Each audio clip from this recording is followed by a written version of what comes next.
Они убежали, я все остался.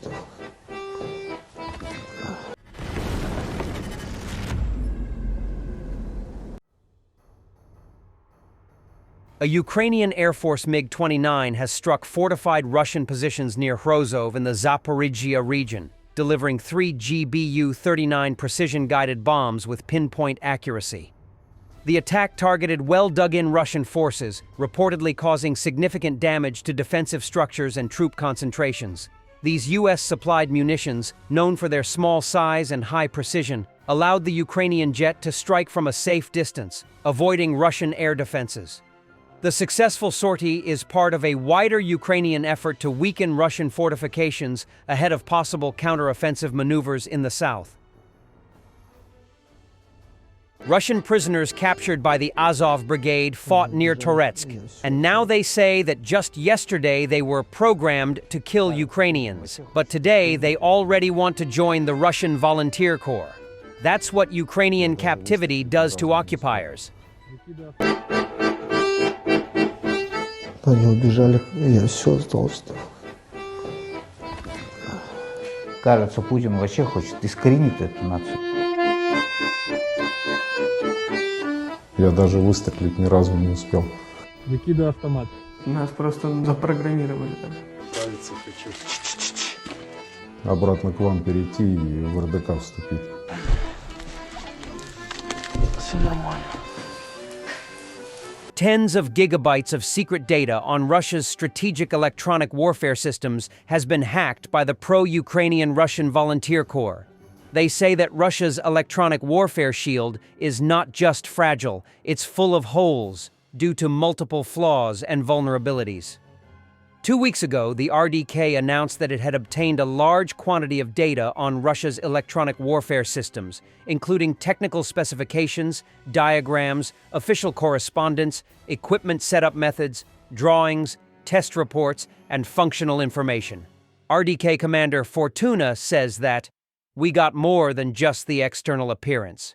We see the internal logic, architecture, connections between nodes, we know who designed it, which companies supplied the units, which research institutes are responsible for the developments. We received a number of important military developments along with protocols, engineering solutions, and approvals from the Russian Ministry of Defense. In addition, we managed to establish the entire chain of enterprises involved in production and supply. And it is also important that all the persons involved in the development and creation of these stations were identified. Upon completion of the operation, the RDK had their names, addresses, car numbers, places of work." RDK announced in a YouTube video that it had obtained data on the following: Pantsir-S, a polar warfare naval station, an automated station for electronic suppression of satellite communication lines in Arctic conditions. It is installed on icebreaker-class ships. Developed as a response to the vulnerability of the Russian Federation in high-latitude areas. The system is intended to disrupt signals from satellites, aviation radars, and ship navigation. However, the documents obtained by the RDK indicate that it is not capable of resisting Arctic conditions, including wind, cold, and icing. According to the RDK, when the ship maneuvers, the Pantsir loses tracking.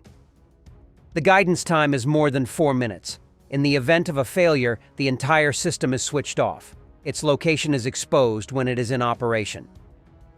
Ozon-Me, Over the Horizon radar project using the evaporation waveguide effect. It works by forming a plasma channel in the near-surface atmosphere. Tirada 2.3, Interference. Satellite Communications Electronic Suppression Station, part of the Tirada 2S complex. According to the RDK, this is a narrow target system for disabling satellite communications, which uses directional antennas to focus on specific targets. Operating in ranges from 225 MHz to 15 GHz, it is used to temporarily disrupt communications with US and British military satellites, WGS, MUOS, Skynet. Fortuna says, such a complex jams communications and also generates false signals.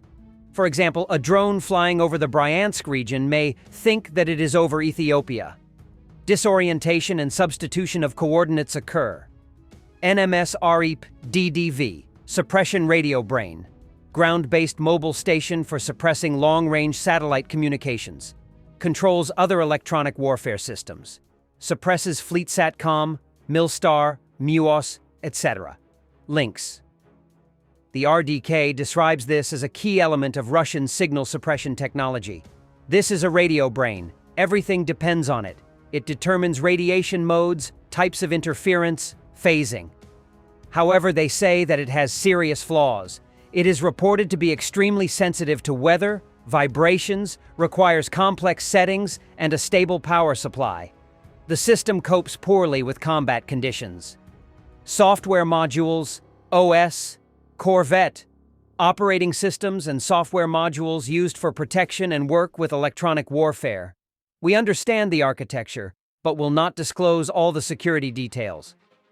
The RDK describes this as a key element of Russian signal suppression technology. This is a radio brain. Everything depends on it. It determines radiation modes, types of interference, phasing. However, they say that it has serious flaws. It is reported to be extremely sensitive to weather, vibrations, requires complex settings, and a stable power supply. The system copes poorly with combat conditions. Software modules, OS, Corvette, operating systems and software modules used for protection and work with electronic warfare. We understand the architecture, but will not disclose all the security details. Russia has invested heavily in its electronic warfare systems to compensate for its relative lack of satellites, compared to the United States or China. The leak is likely to be a considerable setback, as it will enable Ukraine's Western partners to develop countermeasures. Slovak Foreign Minister Juraj Blanar has stated that the war in Ukraine can only be ended through diplomacy and cooperation with Russia. According to him, Russia can be forgiven for everything that happened. He said this on air during a broadcast by Slovak outlet STVR. According to the Slovak minister, the war between Russia and Ukraine has no military solution, so, he said, it is necessary to return to respecting international law and seek dialogue with Russia. To achieve this, the Slovak foreign minister suggested that Western countries and Russia may have to forgive everything that happened. Let's return to respecting international law and look for ways to communicate with Russia. The West must find a way to cooperate with Russia, and maybe even forgive everything that happened, Blanar said.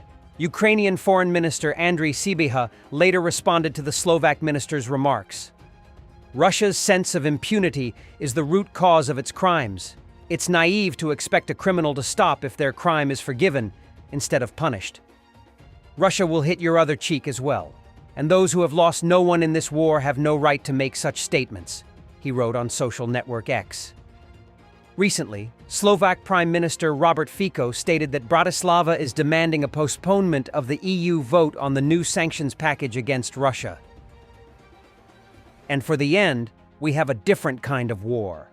Trump takes aim at Elon Musk again, saying that without government subsidies, Musk would have had to shut down and go back to South Africa. The jab follows Musk's criticism of Trump's newly passed Big Beautiful Budget Bill. Elon Musk knew long before he so strongly endorsed me for president that I was strongly against the electronic vehicles mandate. It is ridiculous and was always a major part of my campaign.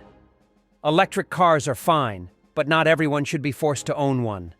Elon may get more subsidy than any human being in history by far, and without subsidies, Elon would probably have to close up shop and head back home to South Africa. No more rocket launches, satellites, or electric car production, and our country would save a fortune. Perhaps we should have Doge take a good, hard look at this. Big money to be saved. Thanks for watching, and don't forget to subscribe. Also, if you want to support Warthog Defense, please become our member and get early access to new videos, exclusive members-only videos, and become administrator in comment section. The membership link is in the description. Rescues every day. We had a guy last week at 6 rescues in 6 days. You know, he's doing the job every day.